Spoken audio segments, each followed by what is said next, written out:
This channel, a systematic teaching, enables you to put an end to suffering and reincarnation. Please find the playlist of this series in the description. Mahayana Pure Land welcomes you. To Enlightenment 70. Amitabha's 48 Great Vows. An inspiration from my maternal grandmother.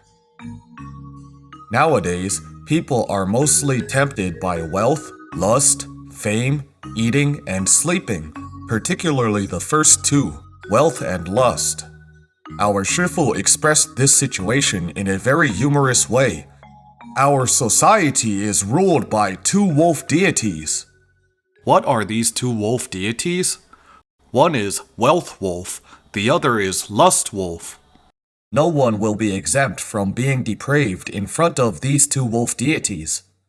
That is why many corruption cases are related to them. Nowadays, our society is indeed polluted to an extreme. Those who are capable of cultivating pure sacred conduct will keep their purity. They will not wallow in the mire with others. They have very little desire and they love purity. At ordinary times, they will not have evil conducts or thoughts, and they like to read sage classics. Even if they do not encounter Buddhism, their lifestyle is more pure than others. I remember my grandmother, she was this kind of person, very pure-minded. She got married at 18 and dwelled patiently and peacefully at home all her life, doing house chores and taking care of children. She never went out to work and did not have curiosity to see the outside world. She was very amiable and very tolerant, seldom throwing a tantrum. She assisted her husband and brought up her children, practicing extremely well with the ethical duty of women's virtues. These kinds of people were all practitioners in their past lives. With insufficient faith and aspiration, they were not reborn into Sukhavati, but we know that they were definitely a Pure Land practitioner in their past life. How can we tell? In this life, when someone introduced the Pure Land method to them, they would recite Amitabha immediately. In 1991, at age 80, my maternal grandma encountered Buddhism and was very willing to learn. At age 84, she was reborn. She only read the Infinite Life Sutra one time on her sickbed. She asked my mother, "Is Sukhavati really as good as it states here?" At that time, we had not yet encountered Master Jingkong's teaching and did not understand the Pure Land method well. We just said, yes, of course. Yet she believed it and was willing to seek Sukhavati rebirth. At the end of her life, she passed away with a smile while we recited Amitabha for her. After one night reciting, the next morning when we changed her clothes, her entire body was soft and pliant. This was my first time witnessing a person's death. I was only 21 years old at that time and was greatly struck. It was also after this experience of assisting recitation that I affirmed my faith in seeking Sukhavati rebirth. It is particularly good to do assisting recitation for others. Helping others is helping ourselves. Often seeing others' departures, we will not have any fear at all when it is our turn. It is truly called regarding death as returning home. Where is this home? It is the homeland of our Sukhavati. Death is to return home. In a dream, my grandmother tells me that she is going to Sukhavati.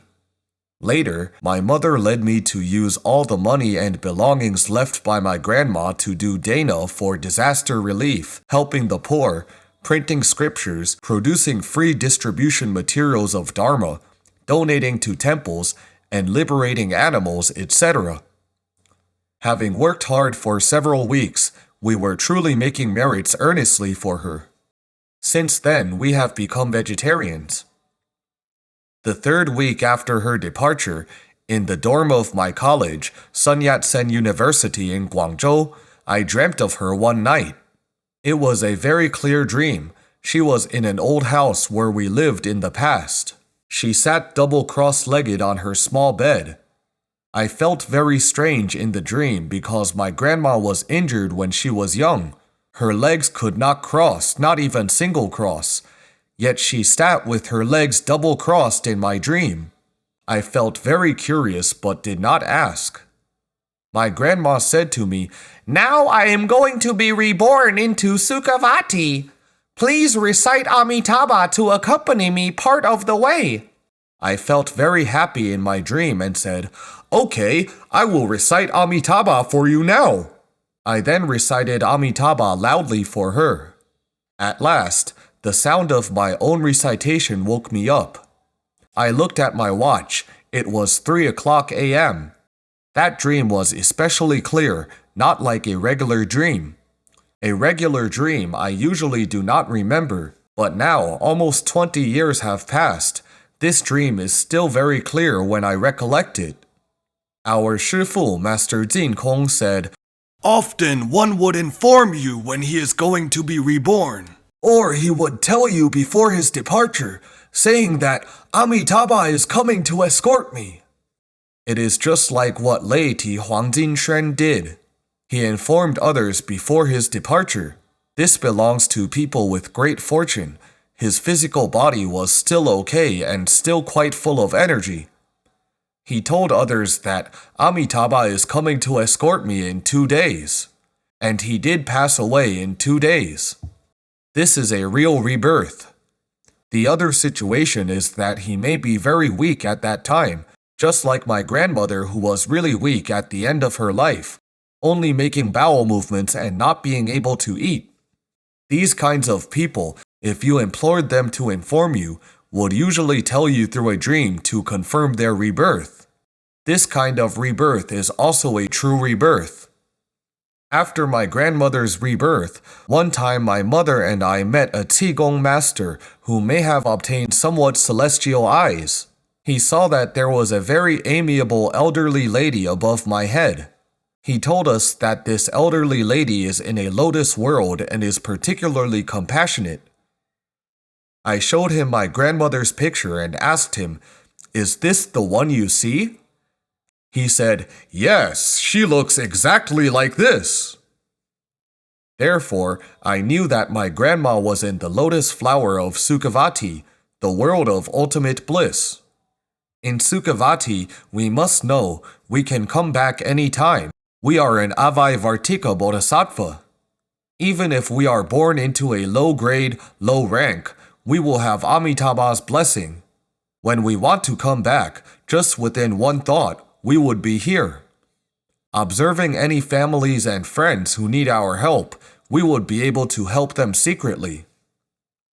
After I finished my undergraduate education, I went abroad to study for my master and PhD degrees, and then I looked for a job and became a professor. Everything went very smoothly. Later, we had the fortune to encounter Shifu's teaching, and more amazingly, I can wholeheartedly go on this route to the point of being ordained. These all rely on fortunes. Without fortune, even wanting to renounce the worldly home, one will encounter many obstacles. So I believe that these are all my grandma's meritorious blessings. Ancient virtuous one said it well. One person attains Tao, his ancestors of 9 generations will all ascend to heaven. And of course, his descendants will receive his blessings as well. If one person in a family is reborn, becoming a Buddha, how enormous the fortune is. That fortune is probably no less than that of Confucius. Think about it. Confucius is a saint. Your family has a Buddha. A Buddha is not only a saint, but a great saint. So if you have children or grandchildren, you must know, in order to truly help them, it is best that you attain rebirth first. Only after being reborn into Sukhavati and coming back can you then truly help them. You can, just like my grandmother, always dwell above their heads, letting them be able to turn misfortune into fortune and resolve calamity into auspicious luck. From the other perspective, to fulfill filial piety, the best way is to help our parents and elders be reborn into Sukhavati.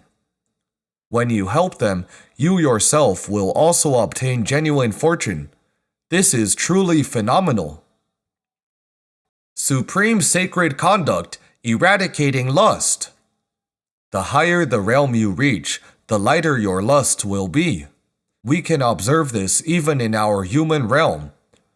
If one is very pure, he is respected and honored among people, while those with stronger lust usually are of a relatively lowly position. So we must lighten our lust desire as much as possible. This supreme sacred conduct mentioned in the 27th vow specifically refers to observing the precept of eradicating lust. All beings of the 6 paths of samsara have a very heavy lust mind. When one's lustful mind gets lighter, his meditative mind will escalate. When one's meditative mind reaches dāna, he will transcend the desire realm and enter the form realm. When his dāna reaches the level of samadhi, he reaches the formlessness realm, a spiritual realm. Without a body, of course he has no desire for lust. When practicing to the level of desire-free, you become an arhat. Not only is your lust suppressed, but eradicated entirely from its root. You have then transcended the 3 realms of desire, form, and formlessness.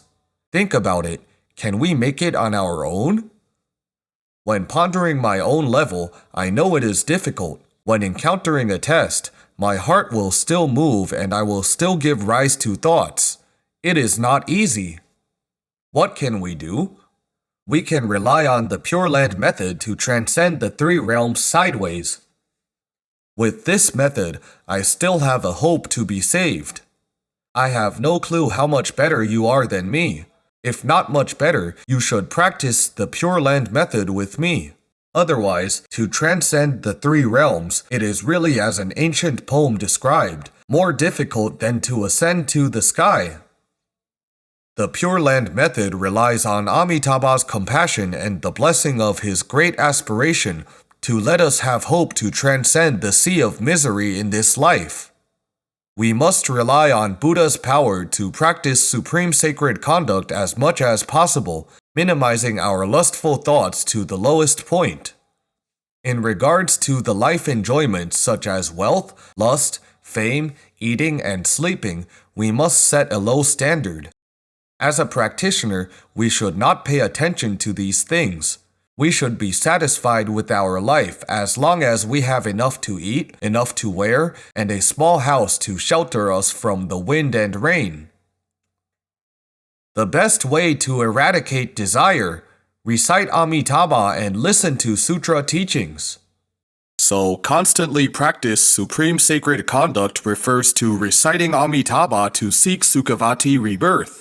When giving rise to any thoughts, we should recite Amitabha immediately and regard Amitabha as standing right in front of us. When we recite Amitabha with this kind of sincerity and respect, it is the moment that the Buddha light shines on us, and every recitation will help us eradicate our karmic habits and obstacles. Our lustful thoughts will then naturally dissipate. Because lustful desire is a delusional thought, it is illusory, not real. If it is real, of course it will be very difficult to get rid of. Since it is illusory, it will be gone as long as we transform our minds to think of Amitabha only. Plus, listening to the sutra teachings can also help us let go of lustful desires. Many fellow practitioners told me, a lot of delusional thoughts that I had in the past have disappeared through listening to sutra teachings for a period of time. We do not need to eradicate them deliberately, they are naturally eradicated. This method is good. Why? Because upon hearing my name, you will obtain Amitabha's blessing. You will rejoice, give rise to faith, and cultivate the bodhisattva conduct with a pure mind. Thanks everyone for learning with us. Namo Amitabha!